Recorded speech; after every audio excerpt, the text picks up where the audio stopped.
Hello everyone, welcome to the What If Anime YouTube channel. Today, we're diving into an exciting new story that will take your imagination to the next level. Let's get started. We will see what if Naruto was the son of Artemis and Hera, Naruto the Prince of Olympus. But before we start, remember to subscribe and like this video. Now let's start. Chapter 1, Mount Olympus. Chatters and banters rang throughout the room as the Olympian gods and goddesses tried to defuse the fight between Zeus and Poseidon from starting a war while the minor gods cower and hide from the increasing tension. No, I'm warning you Poseidon, if you don't give back my lightning bolt to me soon, I will show you why I am hailed as the king of gods. An enraged Zeus glared hatefully at the god of sea. How many times do I have to tell you that I don't have your bolt? What part of it you don't understand? If I really wanted your toy I would have taken it long time ago, you fool.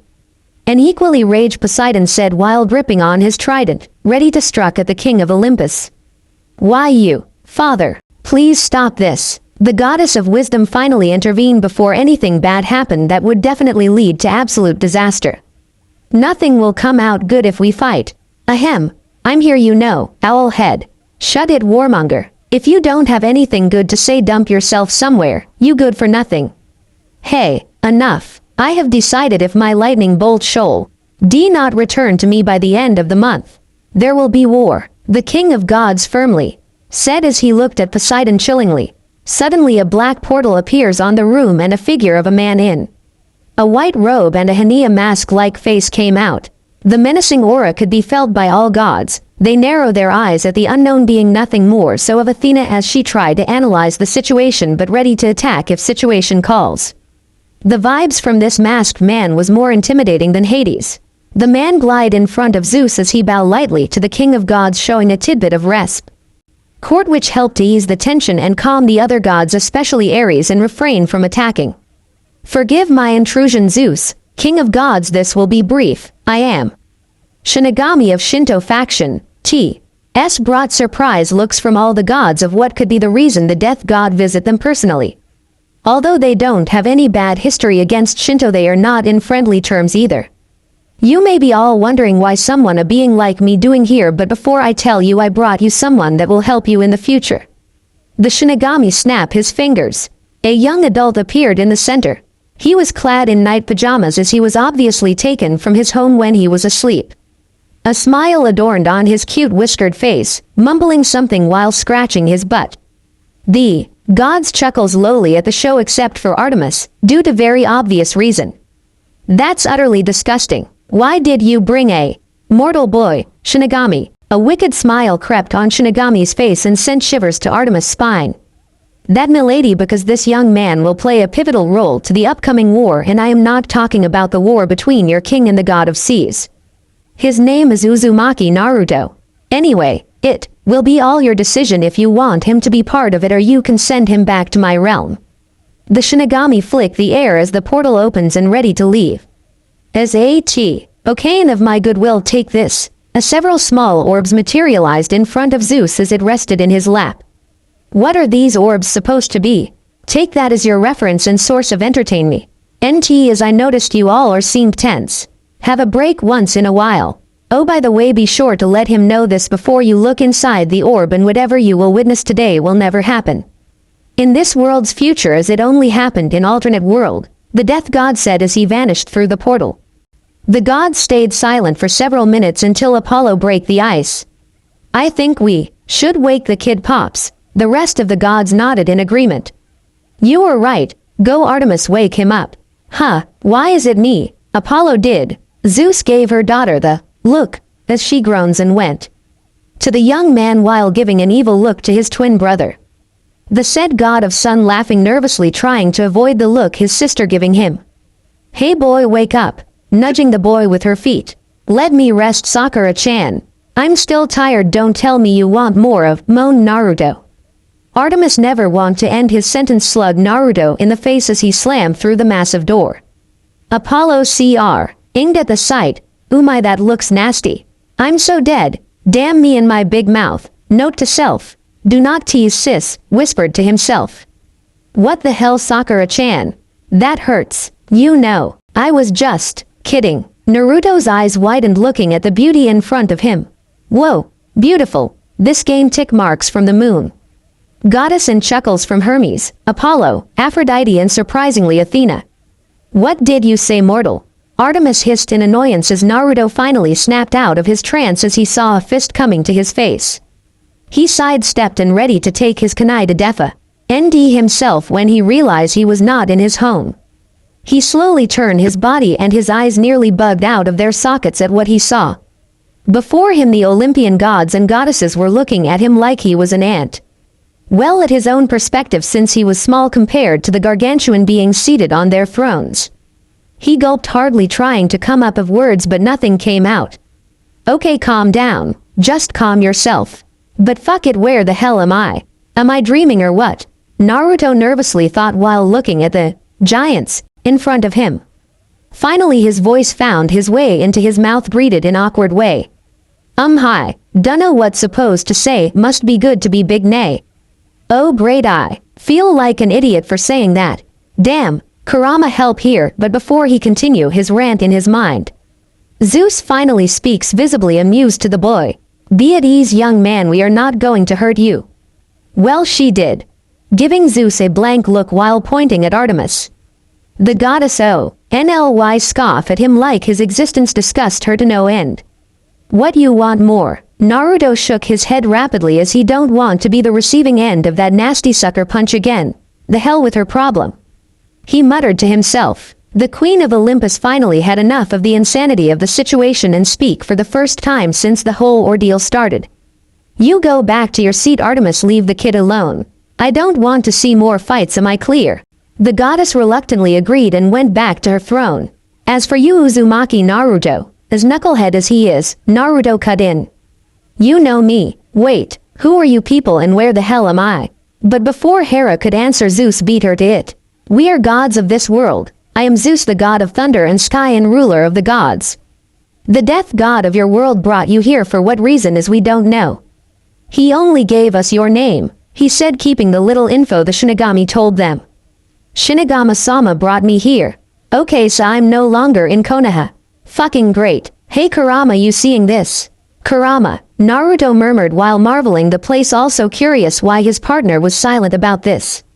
Not to disrespect court or anything Zeus-sama, but can you bring me back to my world? I don't have any idea why would Shinigami-sama send me here, but you know I have duties back in my place and my bachan mostly would be worried if I go missing, he said pleadingly.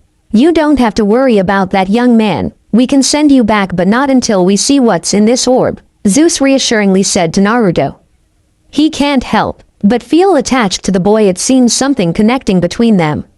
This feeling also shares with Hera, as her maternal instinct kicking in every time she look at Naruto. So I am stuck here till we know what those black marbles are for. Yes, I am afraid so, Naruto. Fine, let's get this over with, Naruto pouted cutely. This made Aphrodite all giddy at his reaction. The king and queen smiled at this, though they don't understand why they feel concern about the young man. Hera materialized a comfy armchair beside Naruto and some fruits.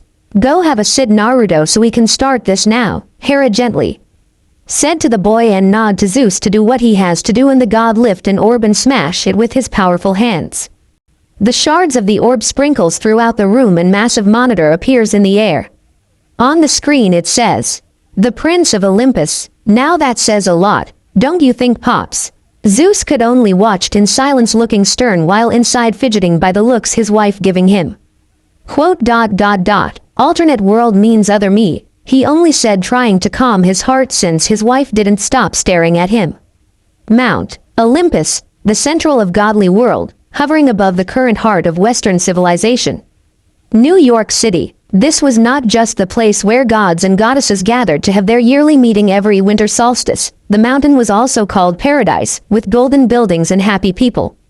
Ares snorted at the description, not in the slightest degree on the happy people part.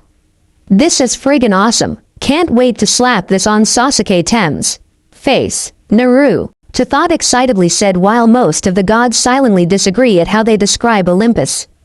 Still, Naruto couldn't believe his luck. He was in different world, in a place where gods reside in. Top that, Sasuke. Located at the top of it was a large city containing the palaces for the Olympian gods, goddesses, and residences for many minor gods and other creatures of Greek mythology. But the greatest structure of Mt. Olympus was the throne room, the hall of the gods. It is the place where the gods have their summer and winter solstice meetings. High above, the blue ceiling could be seen glittering with constellations. The thrones of the gods stand in AU around the hearth, starting with Zeus and Poseidon's thrones as they are the most powerful Greek gods. From Zeus and Poseidon's thrones, the goddesses sit on the left side of the hearth and the other gods sit on the right side, and Hestia's hearth is in the center of the hall. Naruto turned his sight at the center of the hall and saw Hestia gently smiled warmly at him. This surprised Naruto as he smiled back and waved his hand slightly at her. As this wasn't winter solstice, there were no gods or goddesses occupied the throne room. Unless situation call for an emergency meeting, all of the Olympians were all over the world minding their own businesses or taking care of what they represent for. However, there were two D and goddess currently in the throne room, sitting on their respective thrones with a dark atmosphere surrounding them. The god was tall, imposing, and very muscular, with long black shoulder-length hair with a gray and black neatly trimmed beard. He had brilliant electrically blue eyes with a serious and proud, but very handsome face. His attire was a dark blue pinstriped suit. This was Zeus, the Greek god of honor, justice, lightning, rain in the skies. He is the king of Olympus, the youngest son of the titans Kronos and Rhea, and the husband of the goddess Hera. Speaking of his wife, Hera was sitting next to him with a face void of any emotion. Hera is the most beautiful daughter of Kronos and Rhea, with long licorice black hair, a face of regal and unapproachable beauty like that of a supermodel on a fashion runway, and large, soft brown eyes that one could get lost in. Naruto looked at the Queen of Olympus and can't help but admire her, not in perverse way but something akin to familial admiration. When his eyes connected to Hera, he saw sadness and disappointment. He don't know why, but he wants to comfort her and beat the hell out of Zeus, god or not. Then something struck him. Wait, pause a moment. Did I hear it right? You two are siblings yet married. Pardon for the language, but isn't that fuck up?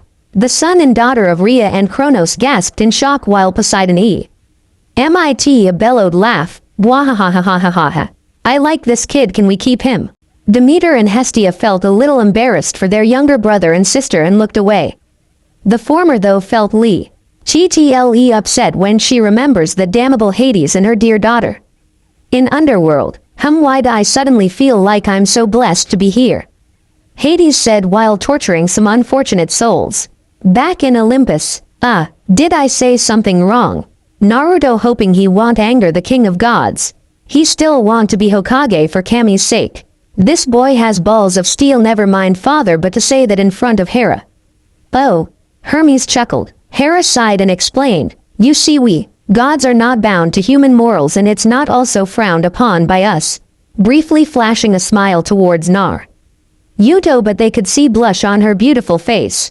Oh, I see, thanks, I guess. She is the goddess of familial love, marriage, motherhood, women, and also the Queen of Olympus. The tension between them was thick, as if one could cut through it with a knife. The King and Queen of Olympus didn't speak any words to each other for a whole week now, all because the horrible event that happened last Sunday. Talia Grace, the demigod daughter of Zeus, was killed by the monsters sent by Hades right in front of Camp Half-Blood and later turned into a tree with magic to protect the camp from all monsters by her father. Hera didn't feel happy, not in the slightest. It was bad enough that Zeus cheated on her again. Her, the goddess of marriage for a mere mortal woman, but he also turned his daughter her into a tree to keep her away from Hades after her death. Zeus, feeling guilty about it, looked at Hera and was about to say something discreetly when the goddess stopped him. I know what you're going to say. You've said it so many times that I already lost count. Let's just go back and watch this, all right? Hera said in a cold tone, not wanting to hear any more of Zeus' excuses, who only have to decently turn his attention back to the monitor. Unknown to them, this went unnoticed by the gods and their so-called guest, and couldn't help but feel sorry for the goddess of marriage. Even Artemis, who is for being not in good terms with Hera, sympathized with her. I think Pops went overboard this time. I have never seen that kind of reaction from Hera before, have you? Apollo whispered to his half-brother Hermes, who only shook his head and sighed for the incoming drama. She loves her husband with all her heart, but he could never keep it in his pant and stay loyal to her, like how she always do to him. Zeus winced at that. That stung like a beach, wishing the movie go fast forward. They went through so much thing together and Hera, he said with a low tone. Don't. Save it. She looked away. Her face still remained the same. After so many millenniums experienced her husband cheated on her for so many times, she had come to get used to it physically. But unlike her son, Hephaestus, who would more than happy to be divorced with his unfaithful wife. More than anything, the god of blacksmith butted in. Aphrodite only ignore his comment, not caring whatever his husband says with regards to their marriage. She could never get over it mentally. It hurt so much every time an offspring of him was discovered. Oh, please tell me, what's new? Hera simply said, and saw his husband cringe slightly while Hestia looked at her direction and smiling slightly, trying to comfort her as Hera smiled back and mouthed, "Thank you." Hera, stop it, I will go back. To our palace first. Hera stood up and was about to teleport away, but her husband suddenly grabbed her wrist. Please wait, Kushina. Excuse me, Mom. Zeus, Hera and Naruto said simultaneously. Sly, but all people inside the hall snapped their heads toward Naruto when they heard him said, Mom. Hera was about to ask him what he mean by that, but the screen keeps rolling and decided to stay silent. Until the right moment to question the blonde boy. Naruto, however, was slack-jawed, eyes wide open, thinking if his eyes and ears playing tricks on him or he just lost it. Just how many years had he called her with that name? It was so long ago. The only times she found herself truly happy with him, with the marriage between them. No godly power, nothing to worry about, just the love between them. We did lose our power. Is that even possible? Zeus asked silently, but more stating like a fact, not sure if he would be happy or not. Hera only shrugged her shoulders. Elemental nations, the place here primordial gods and goddesses created long ago, separated from this world. It was the world where superhuman beings called shinobi lived and worked, using an energy called chakra to make bend the powers of nature to their will and do things only gods and goddesses of this world could do. Hey, that's where my homeland is. Naruto jumped off his seat excitedly after he convinced himself that I didn't see or hear anything about the Kushina part thing earlier. On the other hand, the Olympian gods were shocked that world like that exists, and if this young kid came from that world means he is quite strong. Athena was filing that into in her head and make sure to find gateway into elemental nations. She was not alone in this, since most of the gods and goddesses had already making plans going. In shinobi world, for whatever purposes, remain unknown. Only Zeus, Hera and the elder gods as well as the upper-class primordial knew about the place, as it was kept at a top-secret information to the other gods. Now that's unfair. Ditto. Silence both of you. Zeus blaring at Ares and Apollo. He was starting to get into the story and not wanting to be interrupted. Zeus thought it might be a good idea if the both of them start thing over again, and Hera thought she could finally living in the world she always dream of with her husband at her side. The god of thunder finally liking where the story is going and glancing at her wife to see her reaction. This is it, my moment, come on other me. He muttered excitedly while her wife looking at him oddly. What's gotten into him?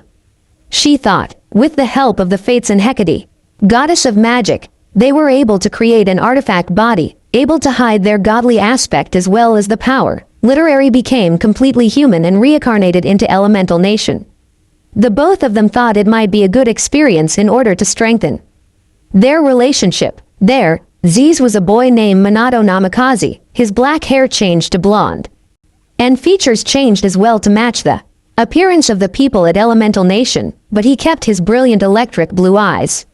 Hera masked herself with the name Kushina Uzumaki. Her appearance also changed, but Hera still keep her fiery nature, which scared the hell out of Zeus. Minato. On the screen an image of Kushina and Minato appeared. So I'm not really losing myself. They are my parents. That's really lot to take in, Naruto said, avoiding to look at the royal couple since it was very uncomfortable to know that these powerful gods were his other self. Parents, I'm impressed, Hera, you outdid yourself here. You look gorgeous. I agree with Aphrodite. "You are beautiful here, sister," Demeter said. At her younger sibling, Hera ignored both of them and only focused her attention to the monitor, but in her mind she was happy that even in mortal aspect she stays beautiful. They had so much fun time together. Since Zeus was also the god of drama, he was so into his character that he couldn't help but more into Kushina as well. "Oh, I am wanting to see that." The lovey-dovey tunes, both Hera and Zeus only sighed at beauty goddess sparing themselves for headache. "Get your hand off me," she said coldly, "and don't you dare call me with that name again, Zeus. Really, brother, even in your mortal body you can't make your wife happy, an all-time record, don't you think?"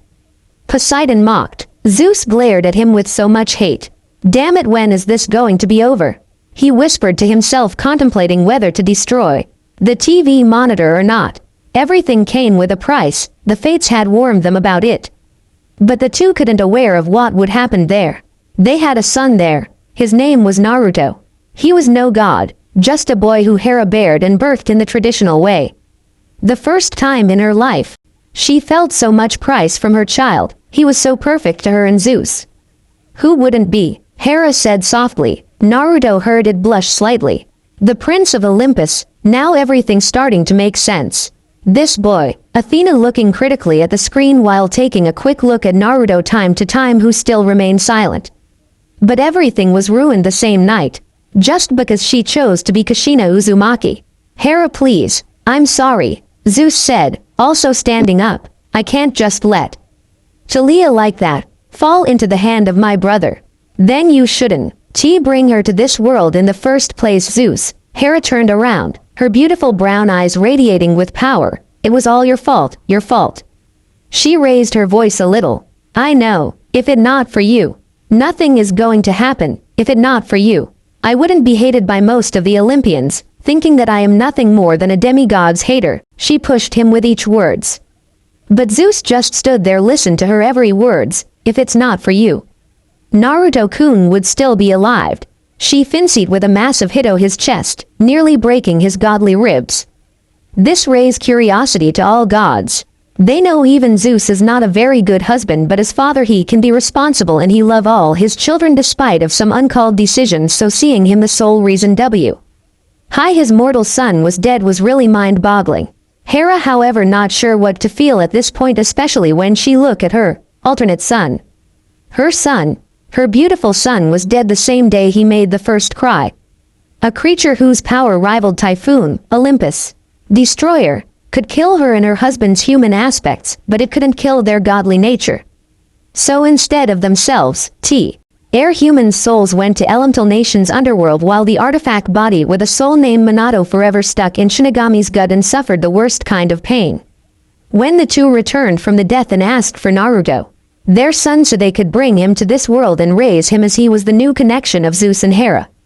Sarutobi Hiruzen, one of the On people, knew about their true existence, told them he was dead. Their son, Naruto, was dead. Mom, poor kid. They all thought, except for Dionysus and Ares, doing what they always do, minding their own business, not giving damn about the story. Hera tried to search for his memories to see if he was telling the truth or not. But the moment she saw the old Hokage gently laid a small coffin down to the hole between their supposed grave, Hera broke down into tears. Even she couldn't come to visit him and once again hold him in her arms, just because Elemental Nation's underworld was very different than them. The place was out of order. There was no Elysium. No mercy was shown there, just the worst punishment for souls. "That's harsh. I can only imagine what Shinigami do to those souls." Demeter frowned and continued. "Good thing Hades wasn't here, or we'll never hear the end of it." Zeus wasn't better than her. He tried to act tough, but the death of his son was too much. They both swore to never return to elemental nations, as the place brought them too much painful memories. Hera locked herself in her palace days, then weeks became months and months became years. She never experienced her child's death before, as all of her children were gods or goddesses. But it broke her heart just remember about Naruto. Zeus, he only appeared on Olympus on winter solstice and spent much times on earth in grief of his son. Can't blame them. They lost their mortal son. Hestia said mournfully. Her siblings found a way to mend their strained marriage, yet fate was cruel to them once again. Naruto was also wistful. He can't help but feel a bit miffed. Seriously, dead, can't he just get a break and start his life in a happy tune? That was when he got immortal pregnanted with his child, completely breaking the oath of the big three. Do not try to vindicate yourself, Zeus. I know you better than anyone. Hera looked away. She didn't want to meet his eyes, the same eyes of her son. Naruto, you sealed the Kyuubi in N. Boruto, and that is the reason why he was deaf, all because of you. Kyuubi, as in like those Asian fox spirit. It seems so. This is getting interesting though. Then an image of nine-tailed Kyuubi appear on the screen. Whoa, that's a one big badass fox. Naruto brightened when he heard that, but still left confused why he can't contact his longtime partner in crime. It is as big as Typhon, the awestruck Artemis said. The Olympian gods gulped in agreement and feeling lucky that they don't need to face another monstrosity like of that Typhon. So lucky that they don't get to see the 10-tailed Jubi. I don't have anything to justify myself, but I did what I must. As a leader of Konoha, there was a long moment of silence between them. However, before neither of them could speak up, the entire throne room shook violently when a massive wave of power hit them. All over the world the gods and goddesses gasped in shock when that wave of energy hit them. While the minor gods was confused by the energy wave, all of the Olympians knew the true reason about that wave of energy. It once happened before and only happened once in a lifetimes. In fact, the Olympians couldn't believe They would able to feel it the second time during their immortal life. It was the feeling of a human fighting on the equal ground of a primordial being. Such fact almost impossible. Almost impossible. What is this thing saying? Of course it's impossible. Ares shouted, can't believe a mere mortal fighting toe against a primordial. That was just unacceptable. Zeus, I know. The king of God no. Dead his head at his queen's call and summoned his master bolt. Launching a massive thunderbolt to the sky that shook an entire sky, Zeus summoned the other 12 Olympians, even Hades. In flashes of light, all 12 Olympians appeared in the throne room, sitting down their respective throne with an confused expression on their face, especially the younger gods and goddesses. Hades appeared a moment later and sat down the chair prepared for him, actually surprised by the sudden invitation to Olympus. Hestia was also present and sitting at her usual place beside the hearth. Olympians, Zeus spoke with a book. I summon you all here to discuss about the sudden wave of energy hit the godly world just a moment ago. What about it, Father? Athena spoke up. In all my immortal life I have never feel something like that. I tried to search for it in book and... Please Athena, we don't need you to rant about what you found in there. Ares spoke up sarcastically. My thoughts exactly. The low offer opens his mouth again. Care to repeat that, owl head? Ares, Athena, enough. You have a death wish, Ares. The goddess of war looked at him dangerously. You wanna fight? Oh, I get it. Apollo laughed while pointing between Aphrodite and the god of war. Zeus disturbed the both of you, didn't he? I guess Ares was about to circa.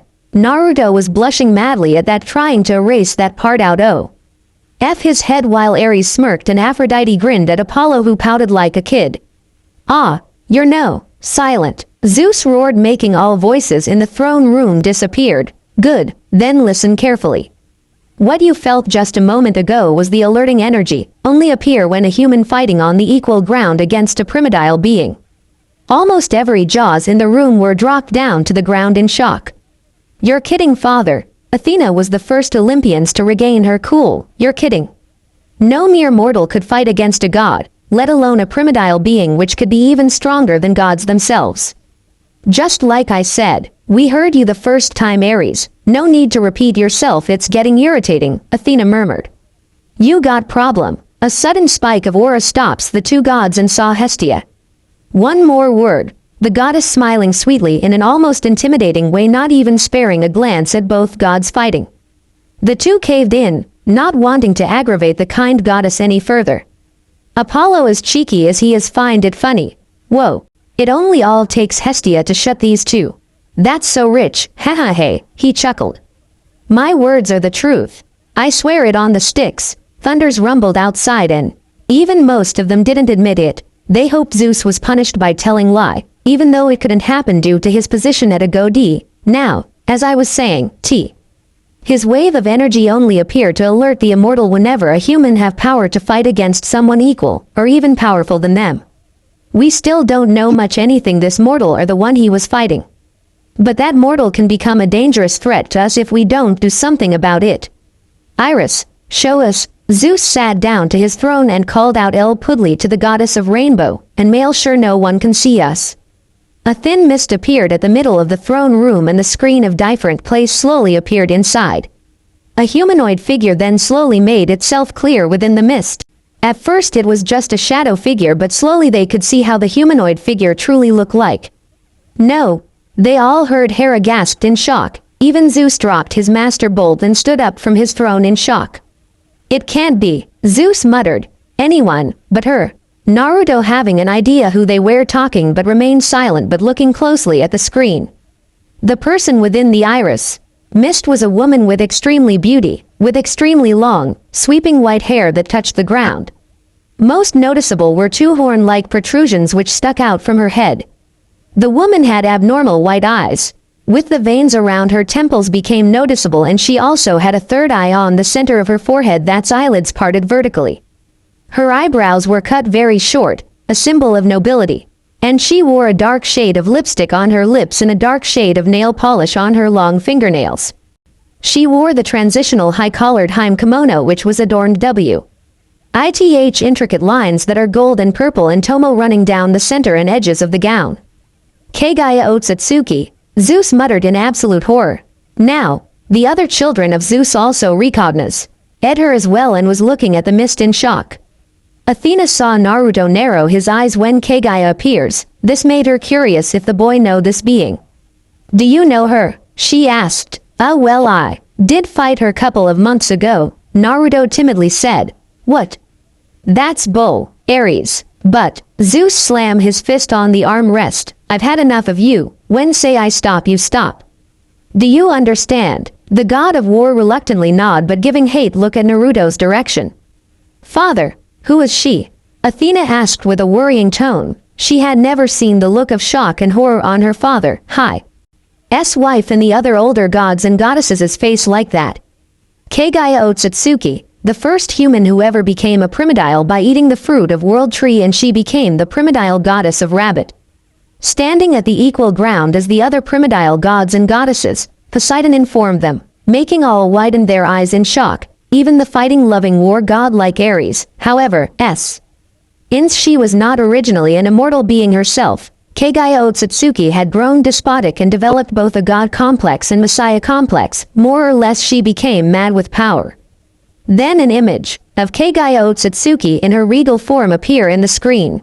Apollo whistled at the image. This one is a hottie. Really? Is that all you got to say, hottie? Artemis asked. Apollo annoyingly can't believe the shallowness of his twin brother. Well, what do you want me to say? Cutie. UGHH. Just don't say anything at all for a sake. Sorry sis, can't promise. But father, how come we never heard of her? Athena asked. Surely someone with that much power will. Because she is not from this dimension. Hades spoke up with a dark tone. You think we can take her if we fight her? God of Wine asked, finally joining the conversation.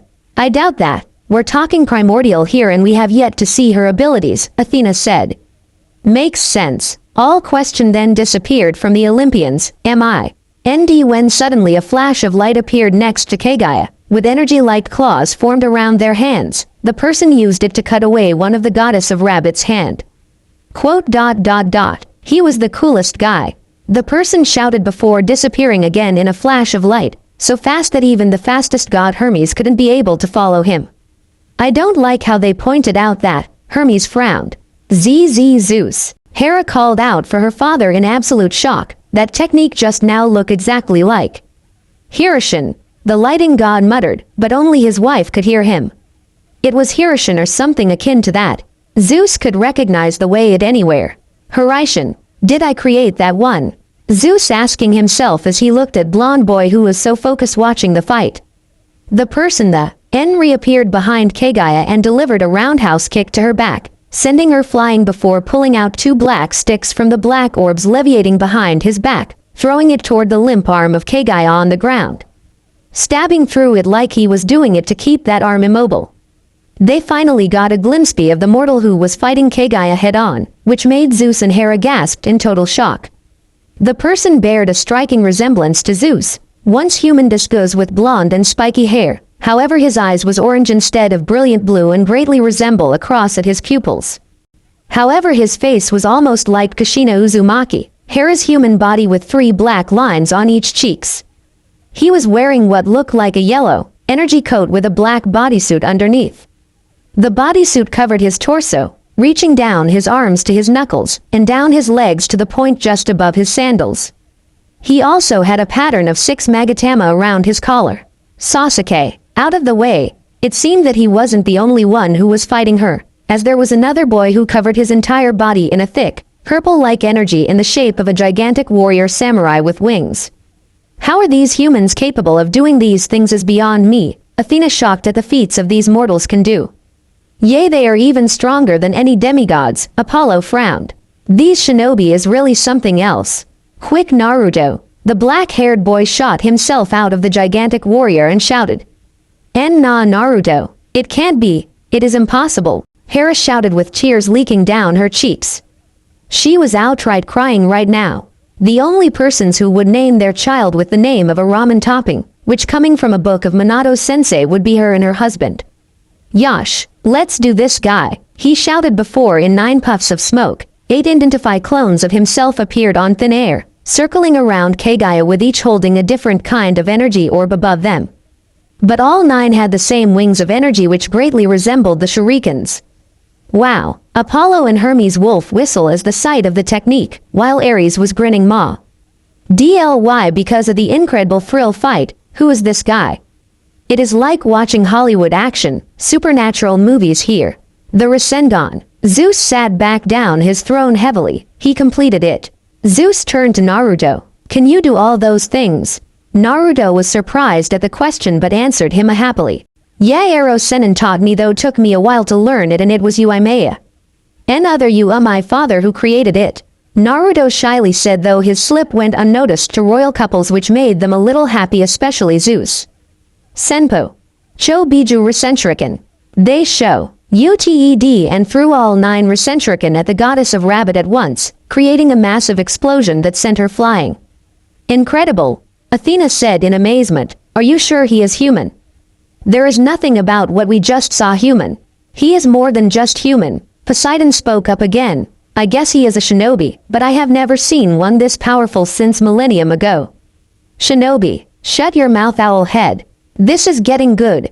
Ares cried out loudly when another gigantic warrior appeared. From within was a man with silver hair and a mask covered the lower half of his face. Hestia just sighed. "Why just can't my family get along? Was it too much to ask?" She thought sadly. "Zeus, do you think it is him?" Hera turned to her husband and asked at him with the most hopeful tone, "Do you think he is our Naruto?" "Possible, but why did Hiruzen told us he was dead?" Zeus asked, his hand holding the master bolt dangerously. "If he is truly our son, Hiruzen got a lot to explain, and if that is not the case now, Zeus, our son is fighting against a primordial being," she shouted in his mind, just in case anyone heard the conversation between them. "We got to help him, he could be killed." She was about to stand up when Zeus suddenly put a hand on her shoulder, stopping her. "Don't, Hera. Remember our oath," he said. "It would only bring bad luck to Naruto, and that will be the last thing he needs at the moment." "But he is in danger, Minato," she nearly cried out with her own voice. "Why can we just go there and help him? What do you suggest what we should do now?" "For now, we can only stay here and watch. Hope that the fates are with us this time," was only his reply before Zeus turned back to the iris mist. Hera bit her upper lips and sat down to her throne. Her eyes were the same as her husband, filled with worry, yet they both hid it rather well. The Queen of Olympus couldn't help but worry as well. Her other son was fighting primordial being that's even stronger than them then. She looked at her son. He was smiling at the fight scenes. However, Naruto catch her looking at him and mouthed, "It's okay." She was surprised at this. Did he know what she was feeling? She nodded at him and went back to the story. The fight soon turned out quite well for Naruto and his team. as they successfully sealed away Kagaya and the giant monster with a rabbit appearance by some kind of power th. At gathered rocks on the ground to lock her inside an gigantic orb of earth, which then flew slowly to the sky and looks just like a small version of the moon. But what shocked them the most was 9. Massive beasts resembled various animals with the tails increase from 1 to 9s was released from the inside of the heavenly rabbit, circling around Naruto's team. They did it. I can believe that. They did it. Hera gasped before a beautiful smile made it to her face. Naruto. I dunno what to say now. That was so otherworldly and freaking amazing. Even Artemis found herself speechless, not having an ounce to bop Apollo. Are you really this strong? Athena, who was equally shocked, asked Naruto. I don't know. You don't know?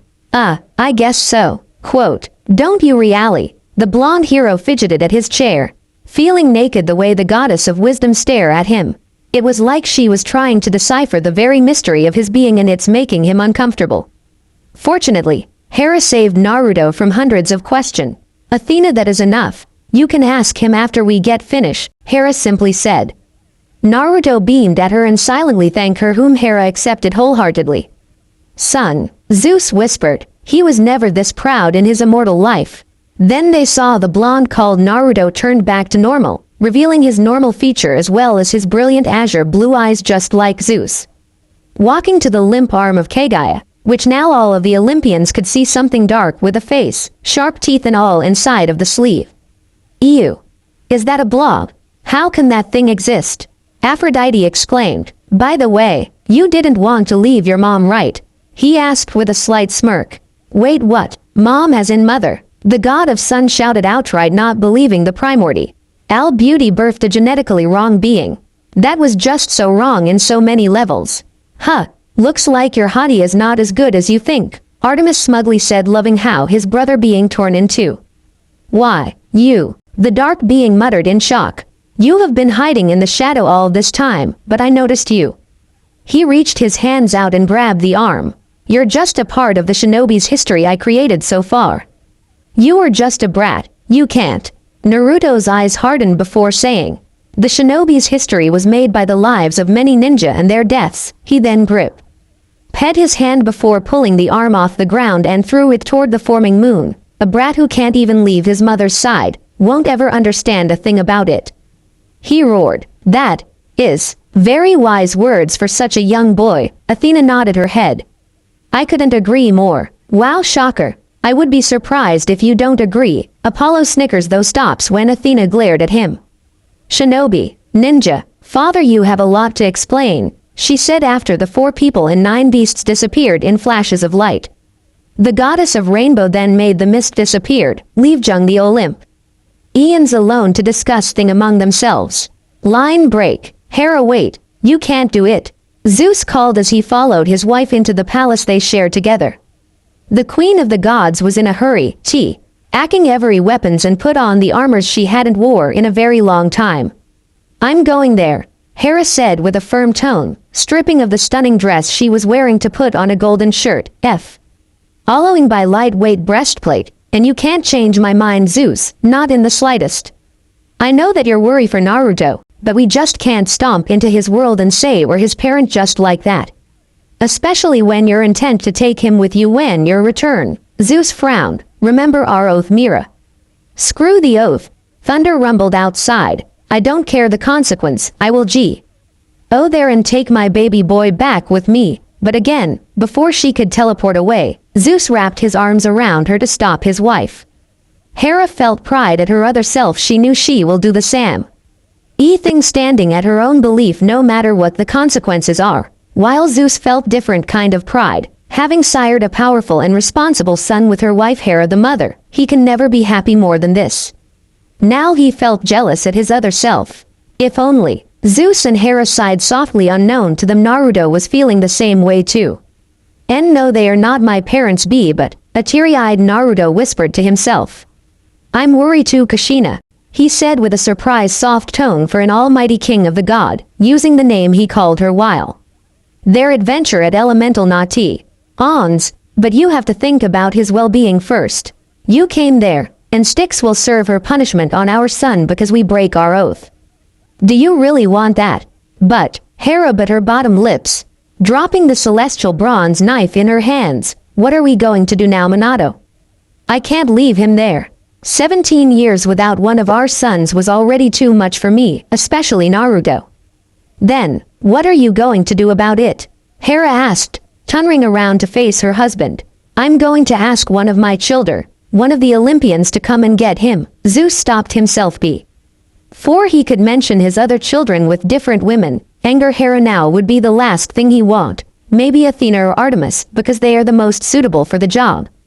The unfairness of this story is screaming. Shut it, Hermes.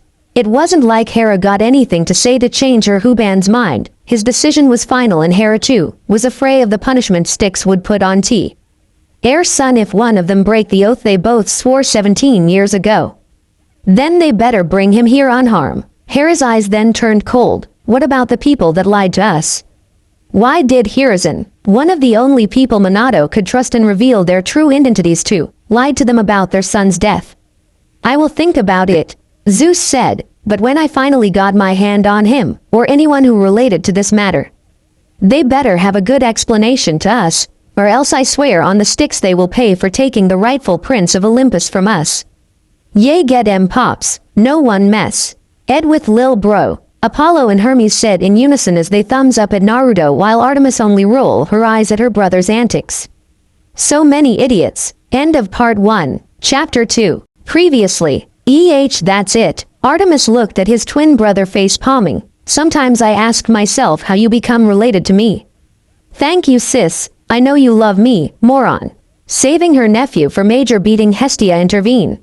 Apollo, there are still orbs left. Anyway, maybe we should take a break first before we go to the second part of the story, she suggested and turned to Naruto. Is that okay with you? Naruto could only nod, still trying to comprehend everything that happened. Suddenly a bright flash engulfed the hall. Two human figures appear, a female and a male. The lights died down and all the people in the hall gasped in shock. In front of them were none other than Kushina Uzumaki and Minato Namikaze. Quote. Naruto, is that you? Quote. Quote. Mom, Dad, what are you two doing here? Okay, define awkward. Apollo quipped. Naruto. Sochi. The Uzumaki woman stuttered, cupping her hands on Naruto's cheeks, and continued. I can't believe it. It's really you. Oh, my baby boy. I missed you so much. As she hugged him and showered with kisses before looking back. Why you only standing there, Minato-kun? Come here. Minato, who just broken out of his shock, approached the two slowly and stand beside the shaking boy and his wife. Hey son, it's been a while, right? Naruto couldn't take it anymore, lunged at his parents and cried while mumbling how much he missed them, especially his mom. It's okay, Sochi. Your father and I are here now, Kushina said softly as she wiped away the tears on his son's face while Minato patted his back, soothing him. Meanwhile, the Olympian gods had different reactions.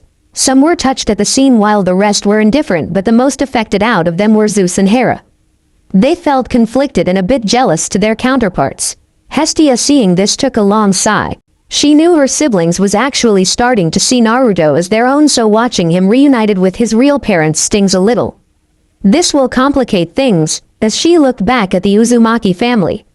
So Mom, how'd you and Dad get here? Not that I am not happy having you both back, but it's kinda weird me out, Naruto said, finally regained his composure, looking at his parents for answers. Kushina and Minato looked at each other as the latter nodded, conveying it will be fine. Mom, Dad, you see Sochi, it goes like this. Flashback. Minato-kun, do you know why we're here? Sorry Kushi-chan, but I can't think of any reason why Shinigami-sama summoned us. Then they heard the door opened and turned to look. What they saw horrified them. Hundreds of soul cruelly being tortured left and right in unimaginable ways. Hoa help us. Stop it, please. Just end me now. Quote. Was that Danzo just now? The Uzumaki couple thought at the same time. Suddenly a figure came in and shut the door. It was the Shinigami. Sorry for the wait. Been very busy since the influx of souls become so great after the recent war. Now let's go down to business, we have no time, so listen. Smiling wickedly at the two who's frozen on their spot, couldn't forget what they saw but eventually managed to listen to the death god. After few minutes, the couple was left speechless. So Kami-sama granted us to be with our son for a time being. Yes, can't say no to her. You're not pulling our leg. Kushina-chan. Forgive my wife Shinigami-sama, what she meant was we're really grateful by this. Yay, enough talk. You both ready yourselves, I'm gonna send you now to where your son is. Like now. Yes, as in now. Shinigami snapped his fingers as the two disappeared. Finally, Shinigami smirked as he remembered what he had stored for them. Just when they thought they are lucky, oh well, good luck to them. Now what to do with you? He smiled evilly. RW Random Soul cried, shut up, you're annoying. Splat. Next. End of flashback. Wow. Just wow. But why would Kami-sama do that? Naruto asked. Maybe she knows the deeds you've done in the war, Minato noted. Naruto not sure anymore what to say, only smiled, then quickly it struck him. Oh shoot, I almost forgot. Mom, Dad, you wouldn't believe this. You see, Shinigami sent us in a distant place. I don't know to explain this, but we are not in Konoha or any part of elemental nations, we're in different world. Sochi, are you high? Kushina said, crossing her arms, frowning at her son. What? Of course not. Kushina, I think our son is right, look. The red-haired Uzumaki turned her eyes where her husband was pointing at and gasped. On the other hand, Hera was studying the female Uzumaki closely. She really does look gorgeous in her opinion, while Zeus having done the same while looking at the Yondaime Hokage. He looks scrawny, King of Olympus thought. I was thinking how long before they notice us, said an amused Poseidon. Hermes, tilting his head, looked back at the gods and chuckled. The state we're in, we do look like statues though. I mean, we barely even move.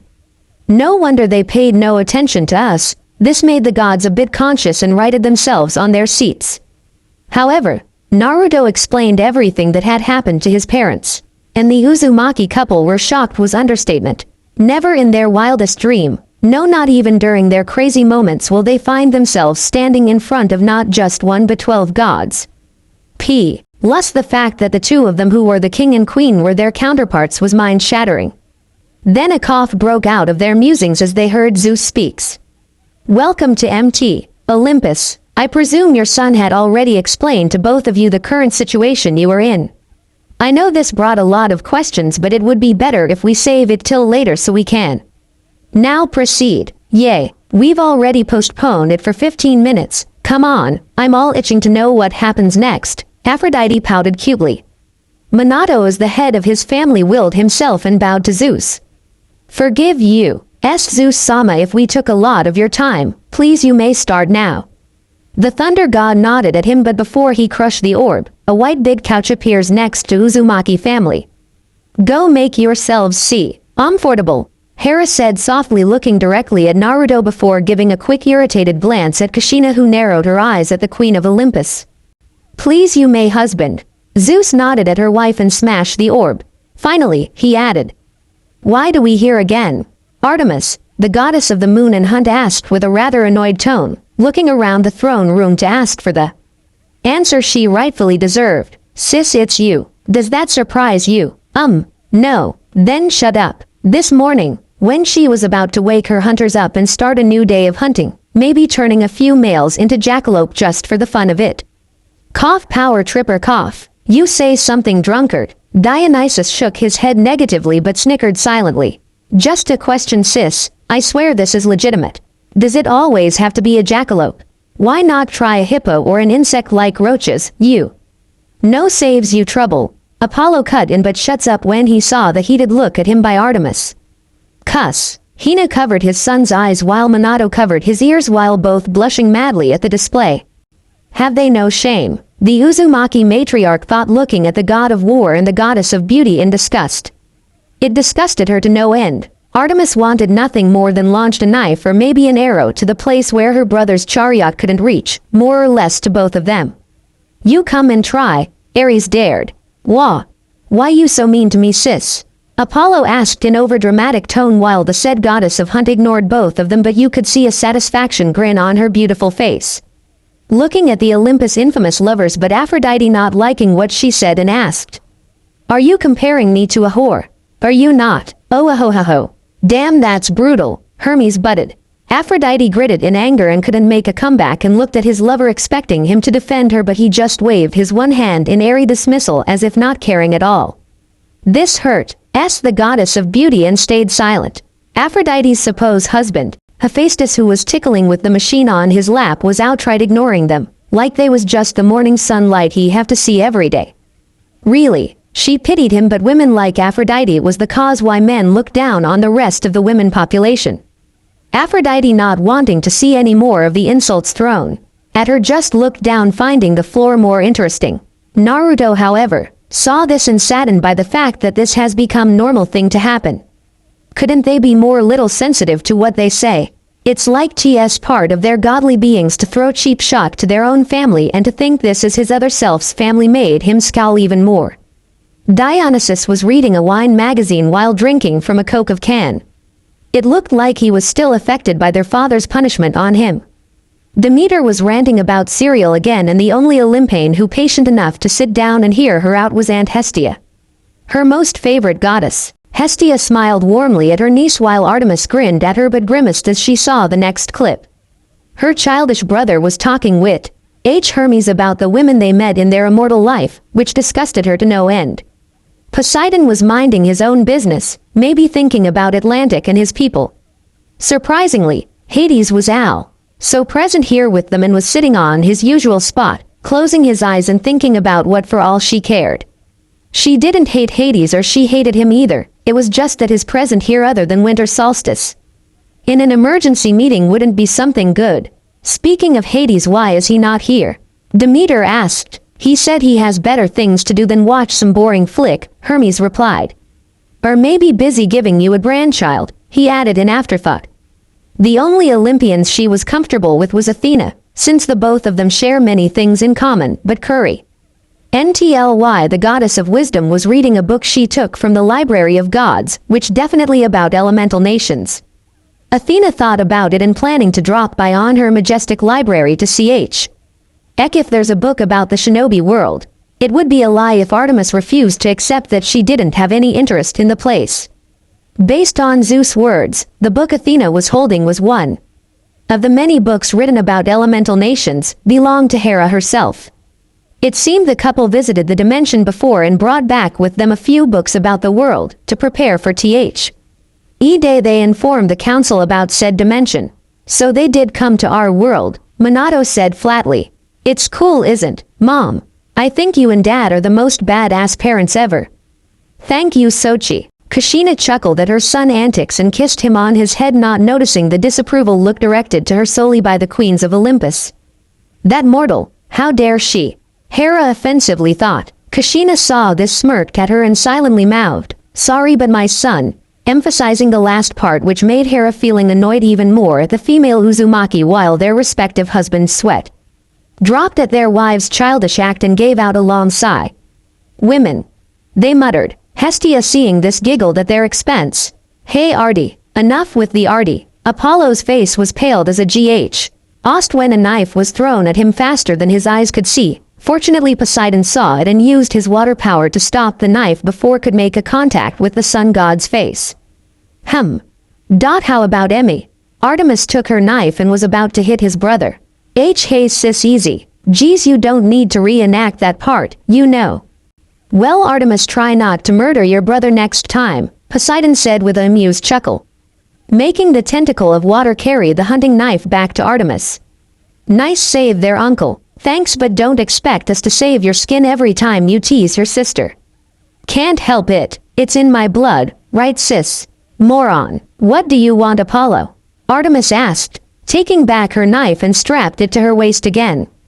Do you know why we are all here again? How should I know? And why do you think that I know? Well, you're always Pop favorite, so I thought he has a reason for calling us here. So true, Dionysus sourly said. Jealous much, said an annoyed Artemis. Like you, I got better thing to do. She thought about her hunters. Her Lieutenant Zoe would keep everything in place for her, but what if monsters attacked them? Maybe it was too parano. It of her to think something like that, but years of hunting with the hunt, Artemis had come to realize maybe a little paranoid would prevent heartbreaking lost from within her girls. Maybe with years ND years like this she would soon turn out just like Zeus. That would be disaster, a female Zeus. Bah, Poseidon said, earning cackles from others gods including Hera, which irked both Artemis and Zeus.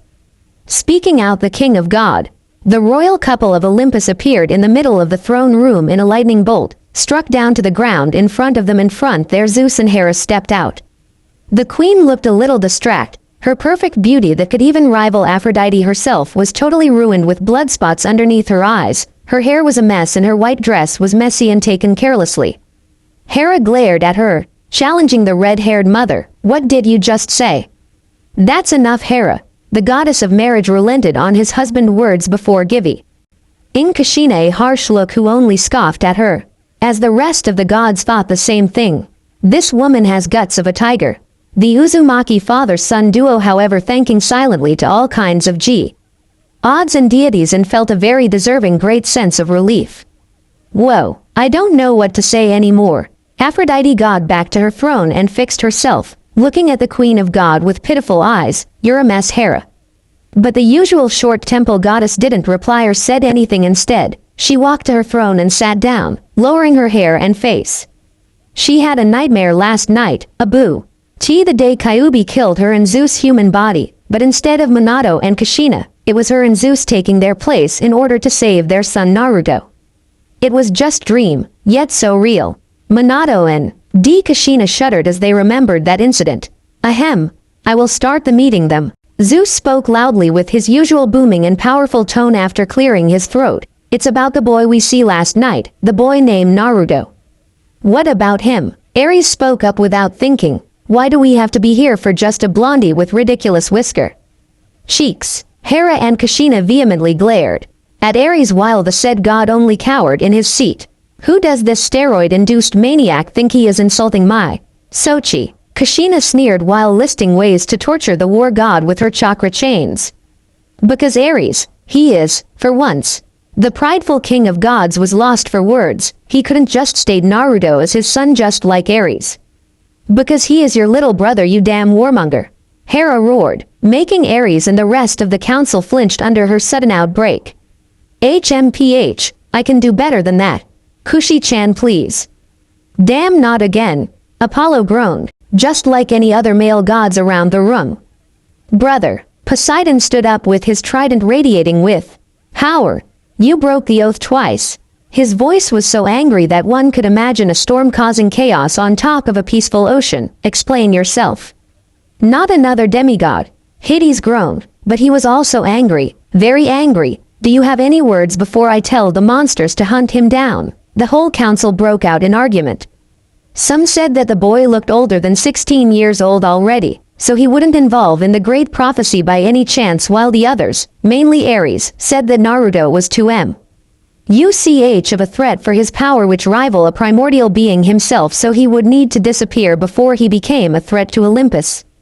Without warning, all the people felt a massive killing intent, and turned to the source and surprised it came from Zeus and Minato. The former emit murderous feeling while the latter has cold look etched on his face. Underworld, what's this bad feeling? You still here? Aren't you going to visit Mount Olympus? Persephone asked his husband. That's the plan, but something tells me I shouldn't go back to Olympus. Zeus was quite surprised by this sudden argument because normally, he would be the one shouting about one being a dangerous threat to Olympus. Decided that it was enough, the king of gods raised his master bolt and was about to silence the whole council when Hera suddenly grabbed his weapon and shot a massive lightning bolt to the middle of the throne room, completely silent everyone. Be silent, all of you, she roared. Naruto's not just Zeus' son, he's also my son. The youngest son of mine and your king's, he is the rightful prince of Olympus. She declared loudly, making all of the Olympians, save for Hestia, dropped their mouth to the ground in shock, their eyes as wide as dinner plates. Like a boss, Apollo said whilst Naruto swelled in happiness. He can't help but thank his alternate mother for standing up for him. Seat down. Zeus put a hand on his wife's shoulder and said with a surprisingly soft tone, making her calm down a bit. Taking back his master bolt, Zeus looked around the council to have a good look at the face of the Olympians. most of whom his children threw lot of affairs. Did they really need to mention that? The king of gods moaned. He was a sick being displayed in the story as a bad husband. Naruto, however, just realized something. Dad, since he's your counterpart, shouldn't some of his traits shared by you? Minato, shocked at this, snapped his head at his son, eyes widen as dinner plates. Kushina heard it and looked suspiciously at her husband. Minato, did you? No, of course not. I would never cheat on you. What are you thinking? The Yondaime Hokage waved his hands frantically, sweating profusely. Just make sure what you say is true, because if I find out you cheated on me, she said, leaving her threats hanging as she narrowed her eyes more at his husband. He then stopped at Hera before nodding his head, receiving an approval nod from his wife. The king of the gods began to tell them about the story of elemental nations. From the day Kagaya ate the fruit of World Tree, originally the Jubi, whose power was far more terrifying than anything they could imagine, and became the primordial goddess of Rabbit. Then she gave birth to 2 sons, one of them later became the founded of ninjutsu, which led to the creation of ninja world, to the great wars between ninja, the first, then second, and then third, before villages was found by uniting clans of ninja together. Everyone gasped in horror save for Minato and Naruto when the image of Jubi appeared on screen. I don't understand. How can a tree be so terrifying? And I'm sure that monster doesn't look a tree to me, Ares said, pointing at the image of Jubi's incomplete form. Did I miss something? Athena rolled her eyes at his half-brother, thinking if he's natural blockhead. I'm sure you missed something. Gee, but your puny mind couldn't process it. No one asked your opinion. Athena brushed it off. Whatever you say. Then he got to his journey with Hera there with the help of the Fate and Hecate. It too. Artemis and Athena to calm the goddess of love down when he got to the romantic part, even though the king of gods thought it was no need to tell them how he charmed Hera's human counterpart Kushina. Zeus still believed it was necessary for them about Naruto's born. The Uzumaki couple smiled as they remembered how they fell for each other. Unknown to them, Aphrodite was watching them and led a true smile for the first time that night. The rest of the story was very hard for him to tell, because it was something he wished he didn't have to mention again. He thought he lost a great son that night, but turned out that he was still alive and well, archived many things that not even the greatest hero of their world, Hercules, could. In the end, no one dared to say a word, not even Ares. You know I can always try. The question is, do we care? Hephaestus said. Shut up, you cripple. Artemis was shocked, totally shocked. She couldn't imagine the royal couple of Mount Olympus not only acting but actually be humans, and gave birth to a son together at elemental nations. The child, while wasn't an immortal god, definitely had clearly shown the power that he should be a god in the first place.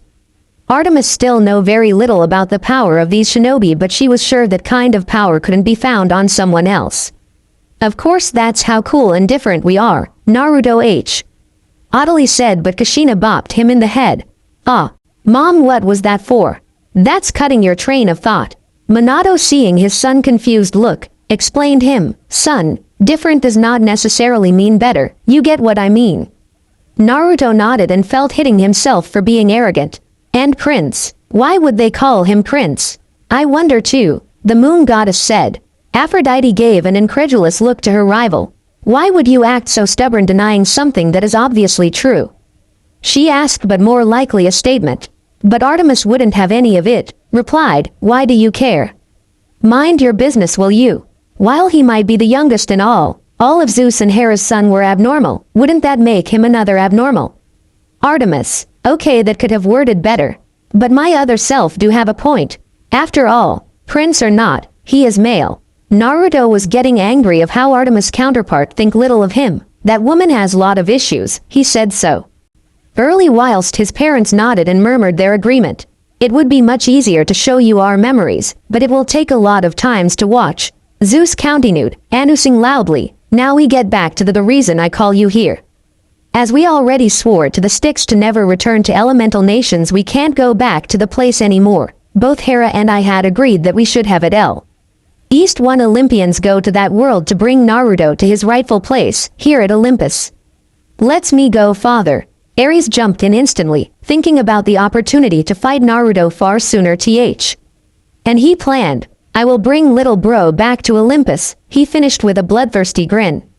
It was clear for the other Olympians about Ares' intention. He clearly didn't care much about the fact that Naruto is his younger brother. Only a fool wouldn't see that. Kushina quipped, not liking how Ares hatefully eyed his Sochi. If he so much touch my Sochi, God or not, I'll ripped his flesh from his bones, she thought. No, let me go. Artemis didn't know if she should feel surprise or not when Aphrodite raised her hand and squealed with a high-pitched tone. I'm sure I am the one most suitable to bring our smoking prince here. How nice and brave of you, Aphrodite. Thanks, Artemis. Oh, that's just lip service. Why you? Shish. We're watching. Maybe Aphrodite actually cared about bringing Naruto here, but with a different reason. I'm glad that there are so many volunteers, Ares said blankly, not impressed in the slightest when those two were the first to volunteer themselves for the job. He had seen it coming even before the meeting, but last night, we had decided the most suitable ones for this mission. Perfect, Artemis thought to herself. It looks like the meeting is going to end soon. She could finally. Athena and Artemis, please come forward. Actually, I had feeling things would turn out this way. Artemis sighed as she facepalmed, while on the other hand Athena only shakes her head at her sister. Sometimes she acts more childish than her twin brother. Your other self shouldn't be bothered by this anymore, since earlier father made it clear we are his best choice for the mission. I know, but still. UGHHH. Never mind. What? Was all Artemis could say when her father called for her name. Fair enough. The goddess of wisdom nodded her head, closing the book on her lap, and stood up from her seat. Athena already figured it out why her father chose her and Artemis. Plus, this would be a great opportunity for her to go investigating elemental nations with her own eyes. Athena would definitely have field day in there. Demeter cut in. Totally agree, Hermes said, snickering. But, father, why? Artemis asked, shocked. Her father couldn't just force her to a band on her hunt to go search for a boy at a totally different dimension like that.